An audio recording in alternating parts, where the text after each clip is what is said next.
What's going on, everybody? Let's get this started. The live, the draft just started. The lottery just started on ESPN. I'm kind of watching it on TV. As you can see, I got my board up here so I can see when they start counting it off. To tell exactly which way it's going and who jumps and everything like that. Because that's kind of one of the hard parts to keep up, to get up, to find out, to keep up with while you're going through the draft and you're getting excited about your team and you can watch the draft. And I got the board up here so I keep up when the lottery starts. And I can, keep up when the team jumps. But like I said, we're getting started. If you first time on this channel, just make sure you subscribe to the channel. We're going to have a little analysis of the picks as they come up as far as the lottery position and what they're going to do. It's not really that much to tell, during the lottery, even though you can tell a little bit, because especially if something big happens, and kind of like what a lot of me and my friends have been talking about is something big happening, like I'm gonna mute this TV. Something big happening, like either Philly, Boston, Cleveland, or the Knicks moving into the top three. We really believe that. Well, I believe that that's what's going to happen. It's going to bring some excitement to the draft process, the whole draft process. As far as you can see I'm a Memphis Grizzlies fan, so that's who I'm hoping that gets the #1 pick. But we'll see. We'll see how it goes. Turn it down a little bit. Let's see, I'm just watching it. And I'll talk. Let's see. Get the chat up. Just in case, if you want to chat. Same thing. If you think who you think going to get the #1 pick, who do you want to get the #1 pick? Who don't you want to get the #1 pick? And really, in this type of draft, there's really not no solid #1 player in the draft. There's no solid 1-2 players in the draft. So it really doesn't matter about getting the #1 pick because I don't see a big difference between DeAndre Ayton, Luka Doncic, and Marvin Bagley, and even Jaren Jackson Jr. Who else we got up there? Even Wendell Carter, Trae Young. So you got a lot of players up there that can, end up being one of the best players in this draft. You just never know in a draft like this. There's not a surefire superstar in there like Kevin Durant or LeBron James. There's no can't miss prospect in this draft. I think a lot of these guys are going to be dependent upon what organization drafts them. The coaching staff, the complimentary players around them, all that kind of stuff. So it's going to be interesting to see exactly how this live live lottery goes. Hopefully it doesn't take a long time. Hopefully they don't draw it out forever. And also, what do you think is going to happen between Boston and Cleveland tonight? You think Cleveland's going to be able to tie it up? Coming into this series, I thought Cleveland was going to kind of handle them pretty easy, even though when you analyze the rosters between the two teams, it's quite easy to figure out that Boston has more talent 1 through 8 than Cleveland does. I mean, LeBron James is obviously the best player, but probably second, third, fourth best players are on Boston. When you got Al Horford, Jason Tatum, and Brown, and depending on how Terry Rozier is playing, he might be better than anybody on the Cleveland Cavaliers on that night. So, and then when you add in the defensive chops of Marcus Smart, anything can happen. So, the role players in Cleveland are going to really have to step up tonight because even if LeBron goes for 45, 50 tonight, still might not be enough. As you can see with James Harden last night, getting 40 is not always a solution. And speaking of that Golden State Houston series, I keep seeing a lot of people analyzing the ISO. Should Houston ISO? Should Houston pass the ball around more? Let me tell y'all something. It's not going to matter versus Golden State. It's just not going to matter. Golden State is too good for everybody in this league. And I've been telling people that from the beginning of the year that Golden State was in cruise control the whole season. They no need to press themselves. They got the best team last year with LeBron James and Kyrie Irving going against them, and they handled them very easily, very easily. You got to think these two teams. I mean, it'd be like Kyrie and LeBron James adding Kawhi Leonard, and then going to face those same Warriors again. I mean, it's such a difference in talent level between Golden State and the rest of the league. It's basically Operation Lockdown until one of the big four and Golden State starts slowing down. One of the big four goes somewhere else. They have a major injury or another group of guys team up. And the only place I can see that happening is in Philly. Like if Philly trades for, Kawhi Leonard and signs either Paul George or LeBron James, then they might have a chance against. Well, I would say they have a good chance against Golden State. But other than that, I mean, Boston might have a chance if their guys take another step next year. And I mean, because you already start to see Steph Curry is starting to, the injuries are starting to come back, and that those ankle injuries are starting to creep back into his career. He kind of got rid of them for a couple of seasons, but man, I think that's gonna be the thing that derails Golden State from getting the six like Jordan got. I know that's what Steph Curry wants, the six like Jordan got. And I think the injuries are going to be what keeps them. And it's going to be interesting to see if Golden State ownership really wants to pay that money for to keep that team together. It's going to be interesting.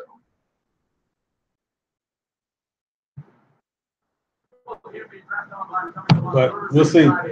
Like you say, if you're watching the game, the lottery on ESPN, you see the combine starts tomorrow. And man, if you're the NBA kind of took me away from all the other sports. I used to like baseball, used to like the NFL, all that kind of stuff. But man, the NBA is literally 24/7, 365 days a year. It seems like there's always something going on in the NBA. So you can really engulf yourself in just the NBA, and you can stay busy with it, man, for the entire year. There's always something happening. They're going to do a little profile on Luka Doncic right now. And, man, I don't know what everybody's thoughts are on Luka. Or I guess since the college season ended, I've had Luka #1 on my draft board for the Memphis Grizzlies. I had Luka #1 on my draft board. But I think after the lottery, when I bring out my mock draft for where teams are going to be, because you're going to be able to set it up with team needs and everything, I think Luka's going to start to drop. And I'm going to tell you why. When you look at things through a fresh lens, and this is what I talk about a lot of times on the videos that I'm doing, that if you look at things through a fresh lens, you'll see that. I mean, I was doing one comparison of a scout who was talking about Cam Reddish. If you don't know Cam Reddish, he's part of the incoming Duke class that's coming in. It's going to be one and done. He'll be in the 2019 draft. My favorite player in the 2019 draft is Cam Reddish. But I was looking at a scouting report on him on a draft site, and they were talking about how he has trouble getting around defenders. I mean, he's not the most explosive off the dribble, Cam Reddish, but he really doesn't have problems getting people off the, beat people off the dribble. But I compared that to how they see him as that being a deficiency, a real bad deficiency for him, and people kind of look over it for Luka Doncic.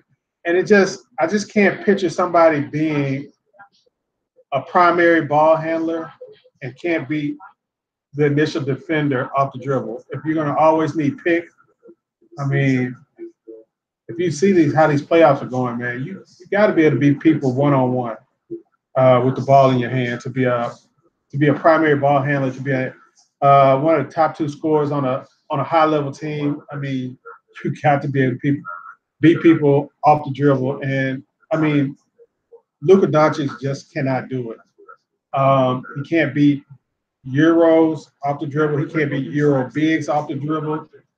He really struggles getting any kind of separation for his jump shot, and it leads him to do a lot of dancing outside the three-point line and taking up contested threes. And it seems like with most other players, that would be considered, low basketball IQ things. But it seems like it's being overlooked for Luka Doncic, and you can see his three-point percentage plummeted this season when his role increased, his minutes increased, and he didn't have Sergio Llull to be the primary ball handler for most of the season when he got injured. So he was called upon to do a lot of primary ball handling, and he kind of struggles. Now, if you let him get in transition, he's going to be real good. But man, you see how the NBA is going with this. The defense gets more and more sophisticated. They are able to exploit anything in a player, and any kind of weakness you have, they're coming for it, man. Especially defensively and offensively. If you can't score, they'll stick a big on you with no problems. I mean, if I saw Boston Celtics able to stick Al Horford on the Greek Freak, man. I mean, what are you going to do if Luka Doncic is your primary ball handler and the other team can guard him with their power forward or their center up top? They can switch on him easily and guard him with their power forward up top. So he's probably going to fall a little bit in my mock draft. It depends on how the order goes when the lottery is selected. And another guy that I'm that's going up on my mock draft, as you can see, I just did a video on him. If you look at the last video I did on this page, subscribe to this channel, by the way. Just if you're in here, just make sure you remember to subscribe to this channel because we're gonna have a lot of videos coming up. But I did a video on Shai Gilgeous-Alexander, and he's got kind of the same issues with the non-elite athlete that Luka Doncic has. But unlike Luka, he's able to get past defenders. Now, the difference between him and Luka, Shai does not have the pull-up game that Luka has. Luka's pull-up jumper is wet. He is great with that pull-up jumper, and I think that's going to be his calling card. I think he's going to be a better shooter than he's shown this past season. Also, I think once he gets some rest, I'm trusting that once he gets some rest. And, once he gets some rest and he's able to get some NBA training, Luka Doncic will be much improved, hopefully. But it's something that, we haven't seen for this year, so you never know.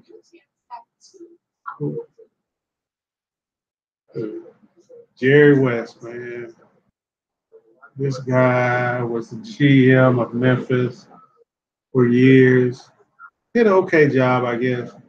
But I remember we were so excited when we got Jerry West to be the GM in Memphis. We had Jerry West, man. We just knew it was going to be some blockbusters coming down. Jerry West is going to get us a superstar. Jerry West passed on every superstar that became available to come to Memphis that was traded. I remember we had a chance to get Vince Carter, when he was trying to get out of Toronto, I think. And Jerry West kind of passed on that, and I think it was just, man, I wish I could remember what that deal was. But, yeah, we had a chance to get Vinsanity in his prime, which would have been the best player. And I'm talking about pairing Vinsanity with Pau Gasol. Man, we had a chance to do that, and Jerry West passed on that for reasons unknown. And I remember when Kobe Bryant was going to be a free agent, and they were interviewing Jerry West, who was the GM of Memphis, the GM of the Memphis Grizzlies. And they were interviewing Jerry West and asking him, was he going to try to sign, Kobe Bryant, which is a natural thing since he had a relationship with Kobe Bryant. Looking back on it, Kobe Bryant was never coming to Memphis. But the thing that he said about, I would advise Kobe Bryant to not leave LA.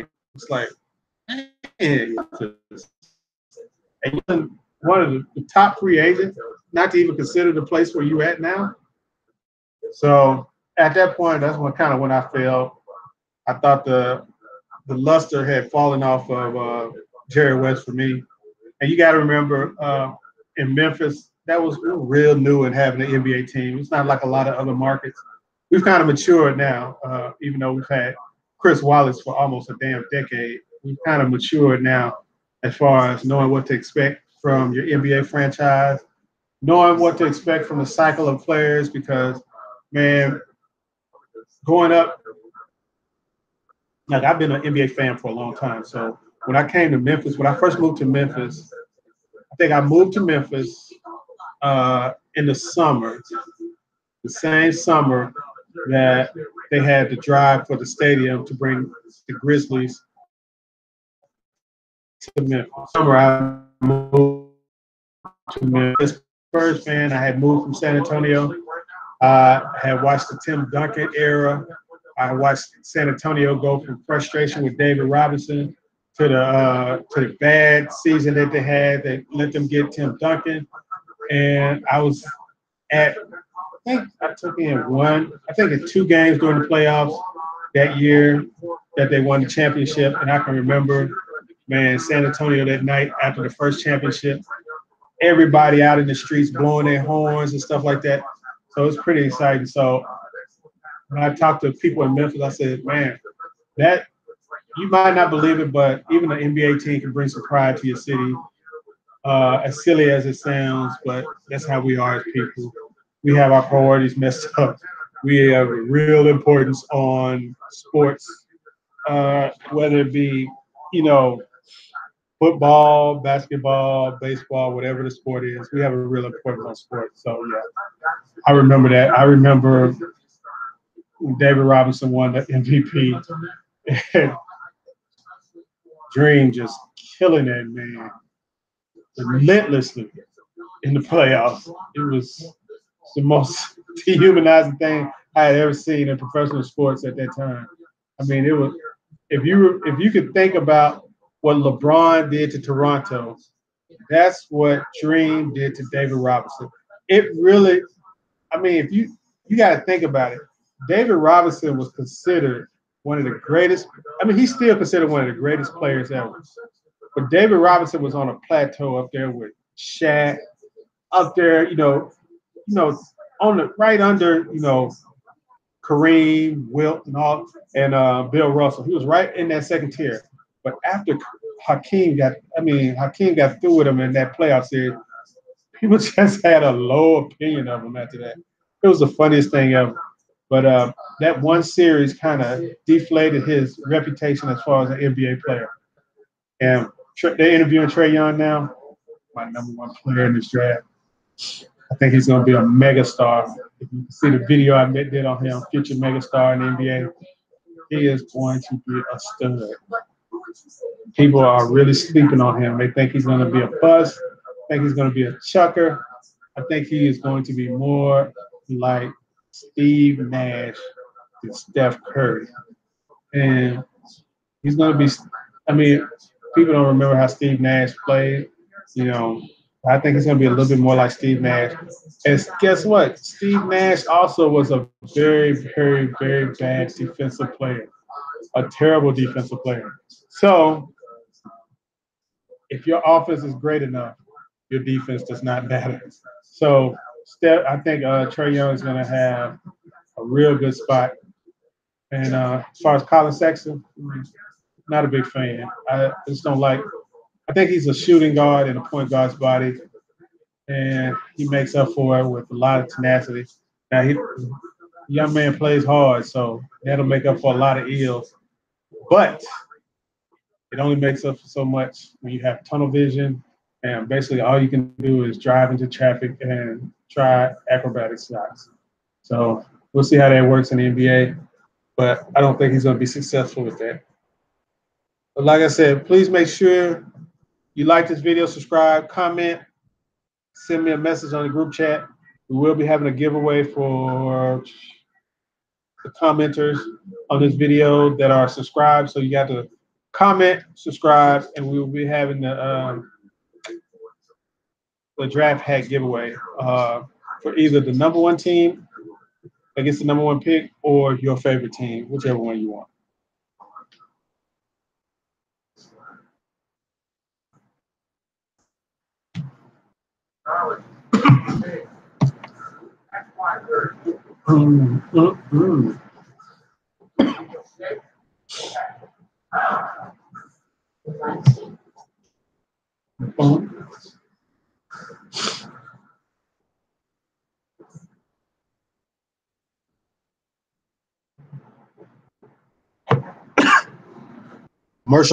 Commercial time. Just let you know we're still here. We're still broadcasting.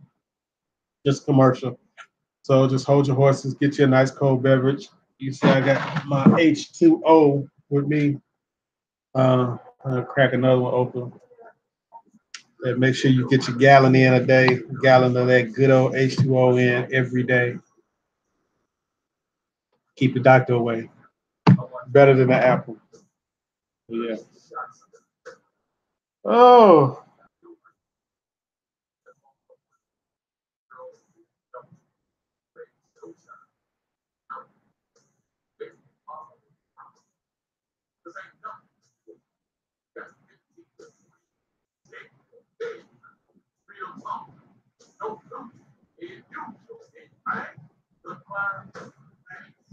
Make sure you remember to like this video, subscribe to this video, send me a comment or a chat.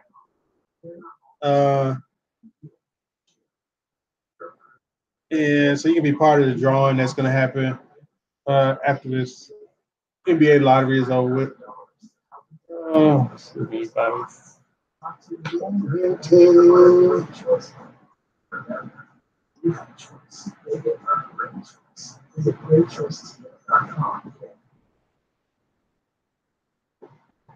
Welcome back to New York with Paul, Jalen, Chauncey.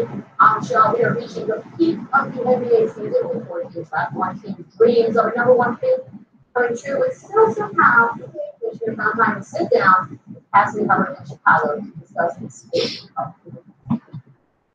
Thanks, Michelle, for Commissioner Summer. We really appreciate you taking the time today to sit down with us. Of course. But yesterday, we're interviewing the Commissioner, Adam Silver. So we're going to see what he has to say. Big talk about the sports gambling. So the next move is level to try to get a national framework. That would be our preference. The NFL has done anything publicly. We think there should be a common sort of framework or not, because we operate in 50 states, and the concern is solely that to have a hodgepodge of regulations. But if that's what it's going to be, that's fine. And of course, sports betting is already legal in Nevada. It's legal outside the United States in many jurisdictions, so it's not completely new to us. But there, in terms of integrity, we're going to have to take a fresh look at everything we do, just make sure everything's completely covered. I don't know what these guys be scared of with gambling. Man, folks are gambling. They've been gambling. They're going to continue to gamble. 90% of the interest in pro football, I think it has to be gambling. It's not fantasy football. It's straight betting or daily fantasy. So man, they need to stop running like they really care about gambling. The only thing they care about is not getting a piece of the pie when it comes to gambling. So this might a little bit more. So we'll see.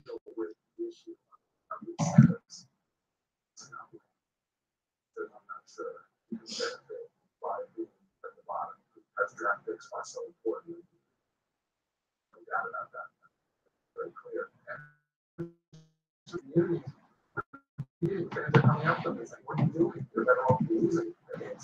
don't want that with sports, so we're ultimately about competition. So I don't think we're all the way there. I think this will help things, but really, I think they got it wrong, and they're not tanking. The number one problem in the league right now is the Golden State Warriors, because you really there are some teams out there swinging, like they're fighting Debo for Friday, swinging, trying, putting up their best fight. But there's really no way any normal team can compete with Golden State. It's impossible. It's just not going to happen. I don't care. You can tank. Philly did all the tanking they get. They still don't have enough talent to compete with Golden State. They won't have enough talent to compete with Golden State. The only thing they can hope for is the Golden State to get old or injured. Like I tell people, that you do not have enough talent to compete with Golden State. Golden State, without any one of their four players, would still be the favorite to win the championship, I do believe. Right now, without any one of their four players, if you took, I still would think that the Warriors would be favored in the finals. The Warriors would be favored. So you got to think about that. You can take an MVP off a team, and they're still the favorite. And you think teams are going to be able to compete with them? It's not going to happen. You can do all the analyzing you want. You can say, should they ISO? Should they pass it around? Should they play this kind of defense, that kind of defense? There's nothing you can do when you have two MVPs supported by two other All-NBA players. I mean, there is nothing you can do. No team has had that much talent since Boston and LA. I mean, that's just point blank. The closest team that's coming to it is Boston. Boston can get Kyrie, a healthy Gordon Hayward, Brown, Tatum, and Horford. They have a chance to have 5 all-star caliber players in their starting lineup. 5 all-star caliber players in their starting lineup. It's just insane. That's the only other team that has a chance. And I'm not sure. And the only way they have a chance is if one of their young guys, Brown or Tatum, moves up into an MVP level performer. Because you got to understand, Golden State not only has 4 all-stars. I mean, you got to think their 5th starter that's just playing a reduced role. He is good enough to probably he would be the best wing player on the Memphis Grizzlies next year. Andre Iguodala. So when you get down to their 5th player, this is the difference in talent level, and that's why I think a team like Philly, who's got this one off season with cap space, that they got to do something drastic. They got to get LeBron and try to get LeBron James, try to get LeBron and Paul George, try to get Paul George and Kawhi. And something that they brought up on the jump earlier, if Houston gets waxed, just think about it. If Houston gets waxed by Golden State, I mean waxed by Golden State, tell me why Chris Paul wouldn't consider going to Philadelphia. I mean, everybody's talking about LeBron James going to Philadelphia, Paul George going to Philadelphia, Kawhi Leonard going to Philadelphia. But if Houston's getting waxed after having the best, why would he go to Philadelphia to compete? I mean, Philadelphia can bring him in and LeBron James. People ain't ready. They're not ready. And I'm telling you how they can do it. Because they can sign, and Cleveland will be happy to take a trade package similar to what is floating out there for Kawhi Leonard for LeBron James, who could leave as a free agent anyway. And they can sign and trade him or trade him, opt in and trade him to Philadelphia. I think he's able to opt into his contract his next year and get traded like Chris Paul was last year. And he gets traded to Philadelphia. They sign Chris Paul outright. And you tell me why that's not possible. And you have Chris Paul, whoever they have left. don't know who they're going to have left. Ben Simmons and Embiid. Now, that is a squad. That is a squad that can compete with Golden State. Here we go. We're getting ready to get started with this lottery. 30 minutes, man. They really wasted. We've been rolling. Make sure you subscribe to the channel, though. Have coverage.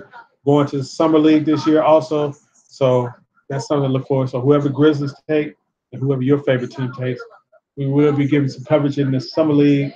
I don't know how many days I'm going to stay out there. Probably 3 days in the Summer League and catch a few games. Hopefully get an interview or two. Put them up on the channel. I was out there, let's see, the last time I was out there is, Hashim Thabeet. Yeah. I don't think the Grizzlies had a rookie. I think that kind of scarred me, and I didn't want to go to anymore. But yeah, I went out there to see Hashim Thabeet in Summer League. And that's all I needed to see to know that pick was a mistake.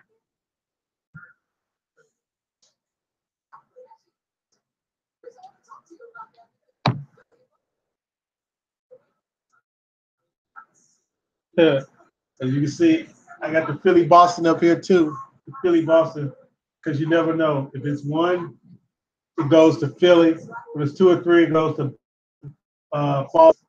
I think, what is it? I don't think it can only be 10 after that. I don't think it can be too much higher. So if it's 1, 2, or 3, man, anything can happen. It's just crazy. It's crazy.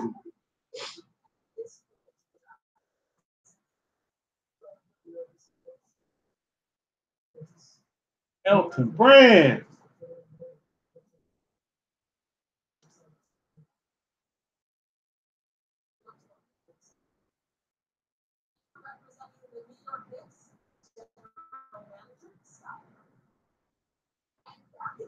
Representing the Cleveland Cavaliers, Nick Gilbert, the son of Cavs owner Dan Gilbert, and Nick, for those who don't know, you have quite a success in that season. From the Cleveland Cavaliers, I swear, if this little boy wins another number 1 pick,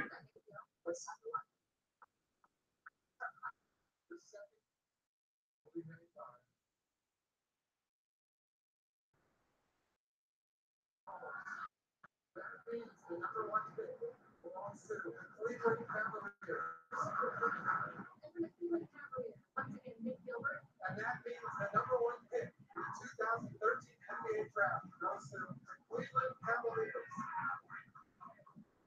There's no doubt you're the lunch on for the Cavs, and you're sporting your signature bow tie. But this one's a little special. Can you tell us about it?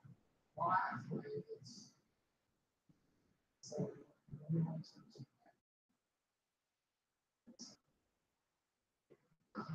crazy. And we've literally watched this little boy grow up on the draft lottery.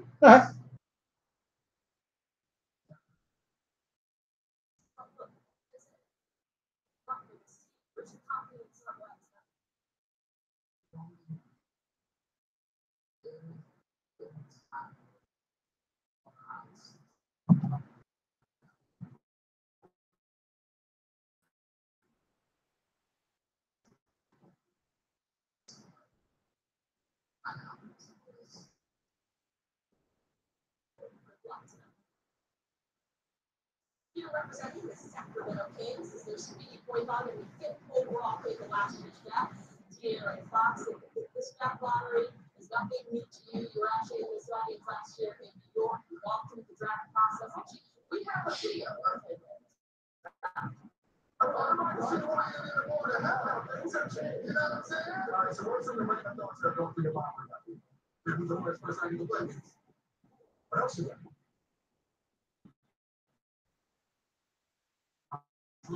That's the most exciting I am. Bringing it. I want to turn down. I mean, so that's a big night too. If you got that watch rocket or anything goes up, Charm, we out there. Now, here representing the hometown team of the Chicago Bulls, President and Chief Operating Officer Michael Ryan. And with the Orlando Magic, Jeff Duncan, President of Basketball Operations. Orlando Magic, where prospects go to die.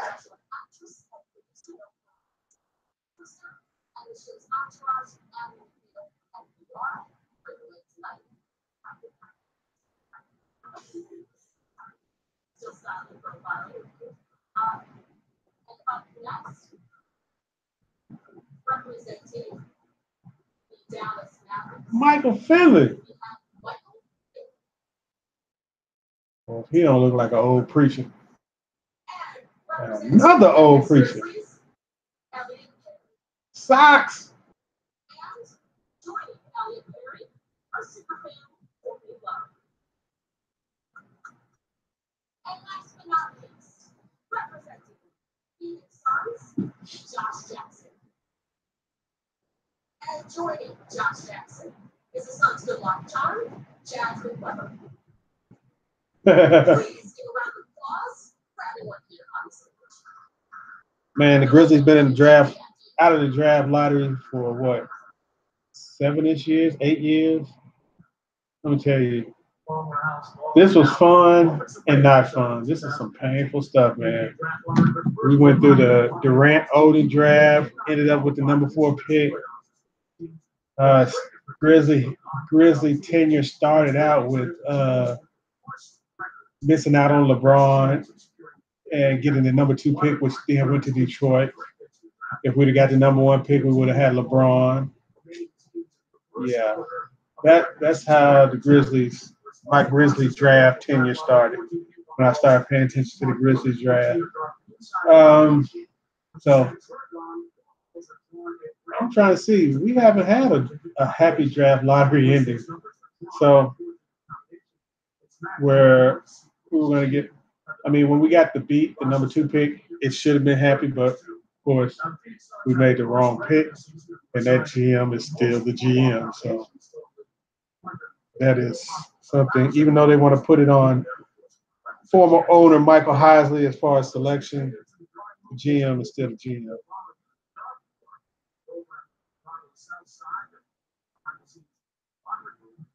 Here's a look about an hour ago where the actual lottery drawing took place. Now, what's inside representatives must be what their cell phones are sequestered in that room until the results are revealed here tonight.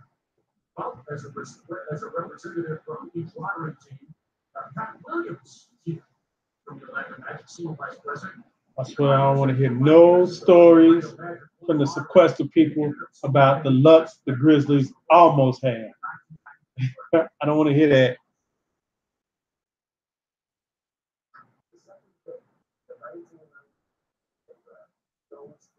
The original lucky team, Orlando Magic, who squandered so much Hall of Fame level talent to come up with zip 2 finals appearances with Shaq, Penny, Grant Hill, Tracy McGrady, Dwight Howard. Golly, man.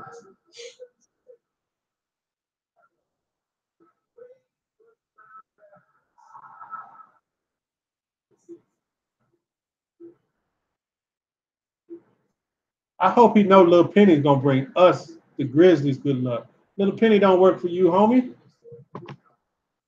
You can't control Little Penny.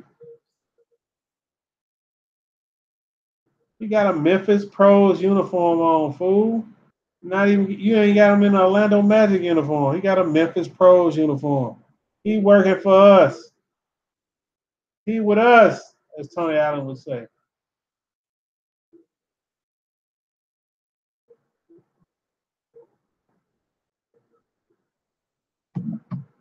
Let's get to it.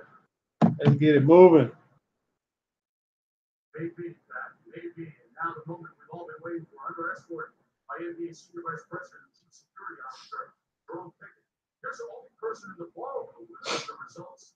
Darrington Hobson from the accounting firm of Ernst & Young is delivering the sealed envelopes to the stage. All right, as we take one more look at the probabilities of each team winning the number one. Let's go. So I'm gonna track it up here, and when a team jumps, let me see if I can. I write it on my other board over here, maybe. So we're gonna see if it's gonna be Nirvana for Grizzly fans or more pain for Grizzly fans.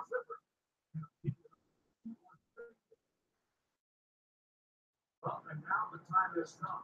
Here it's NBA all of the lottery picks 2018. Let it go.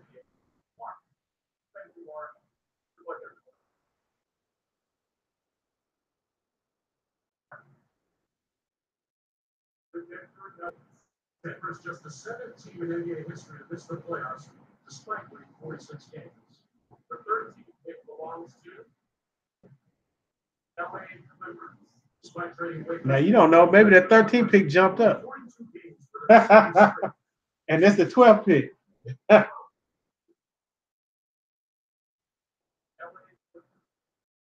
Well, no super luck so far. Going to form. We're on pick number 11 coming up.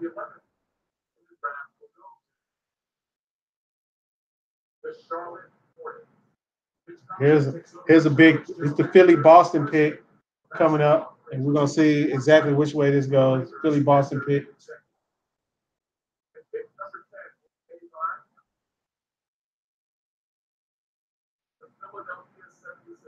So Boston's gonna get Sacramento's unprotected first next year.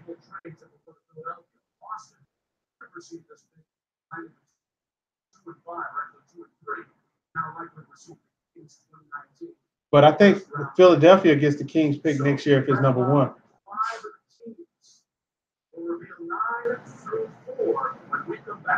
Woo!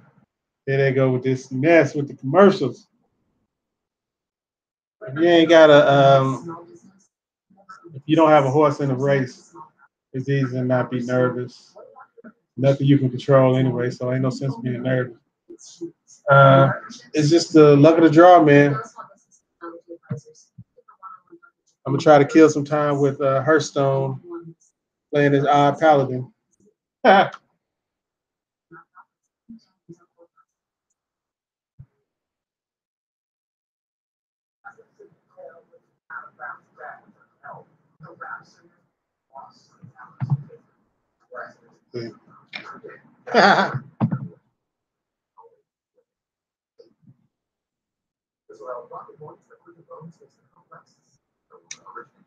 Bad draw.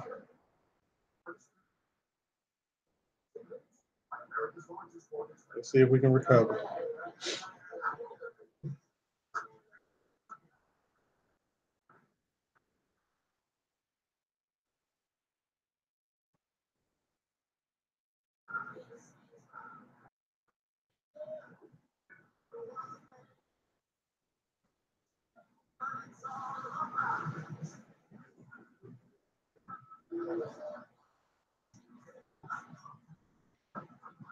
Oh boy. Sunday, May 27th on ABC. Telecast presented by Firestone.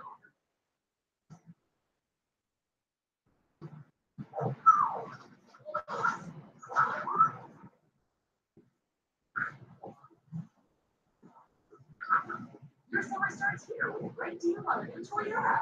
Now get 1.9 financing for 60 months on a new 2018 Tacoma, or $259 a month lease, or get $12.50 cash back on a go anywhere Tundra. Get your Toyota today. That ain't gonna help. We already behind the 8 ball.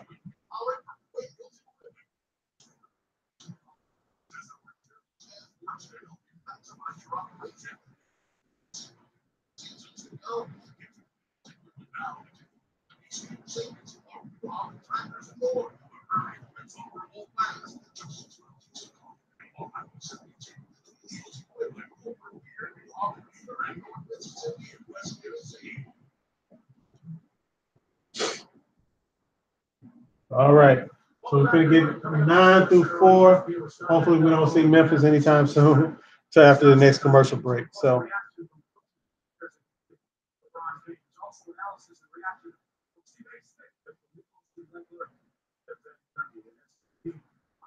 Court's landmark decision.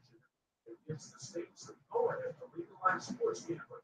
It's on Sports Center, 11 o'clock Eastern Time, following Game 2 between the Cavs and the Celtics. Well, we continue to reveal the lottery order. We've already gone 14 through 10. Let's pick it back up with NBA Deputy Commissioner Mark Tate. Mark, thanks again, Mark.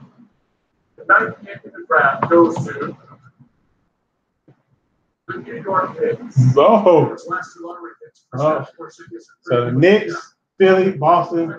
Now, only thing left is the Cavs to see if they jump up.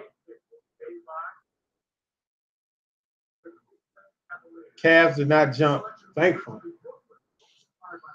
So here we go. When you're in the top two, it's good when you have nobody jumping early.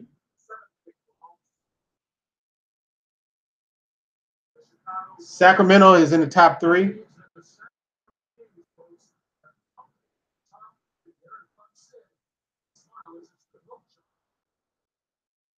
Number 6 goes to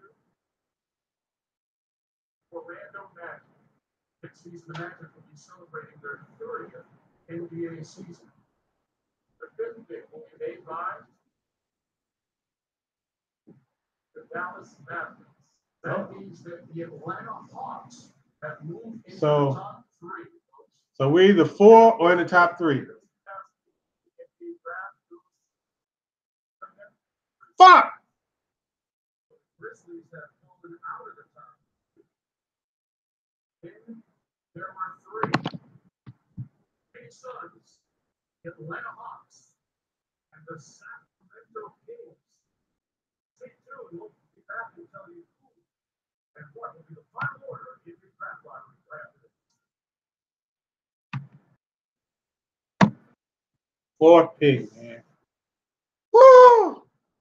Terrible.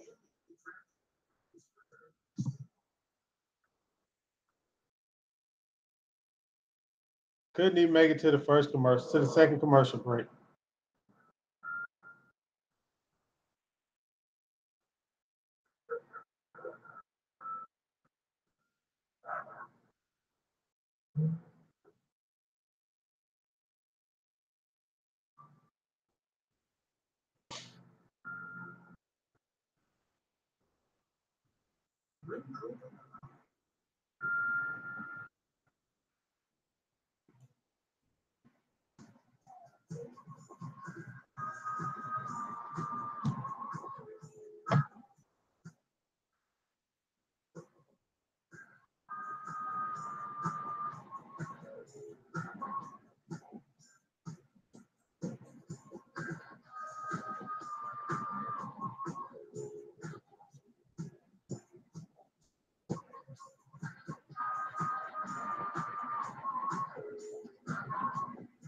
Today, historical sites are disappearing, but AI can help us bring history back to life. The new historical sites that is under the control one by one. AI, we are able to speak under the government control in one night. I didn't make it possible because it's so important to me. The artificial intelligence can go into that experience. Right now, I think we'll still have a chance to get Marvin Bagley at number 4. With the teams that are in the top 3, you got Phoenix, Sacramento, and Atlanta. I think you're gonna have. You never know, man. It's really with those teams. There's no way. We'll see. I see. Man, I really don't know. It can go any kind of way. This is going to be the craziest draft season ever because we're pretty much at the mercy of all those 3 teams and what they're going to do. Terrible, terrible, terrible.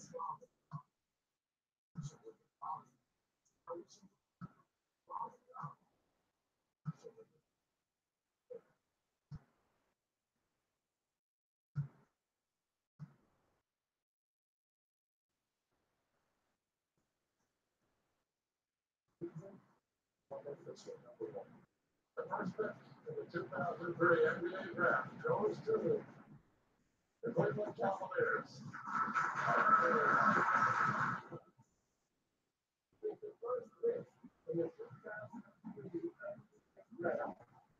The thing about it, I don't Phoenix, Atlanta, and Sacramento, none of them, I don't think either one of them had the number one pick before.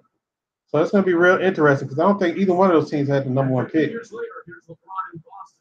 Rebound from the 25-point game one loss in Boston. Right up after. So we're going to see. I think it's going to be, man, it's going to be interesting because I can't believe I'm one of the players. All these teams got a lot of good young talent. So The third pick this year's draft goes to the Atlanta Hawks. not bad for the Hawks. The second pick will be A5. Phoenix Suns. The Sacramento Kings. So that means that the number one pick in the 2018 NBA draft goes to the Phoenix Suns. Now we're going to see if Luka Doncic is a superstar because his old coach is the coach of the Phoenix Suns. So we're going to see. So look for my mock draft Thursday on this channel. Make sure you subscribe. We're going to be doing a full mock draft, 1 through 14 mock draft. But I'm not really upset. You know, hopefully we can save our number one pick for when Wiseman comes out in 2020. So we'll see. Peace.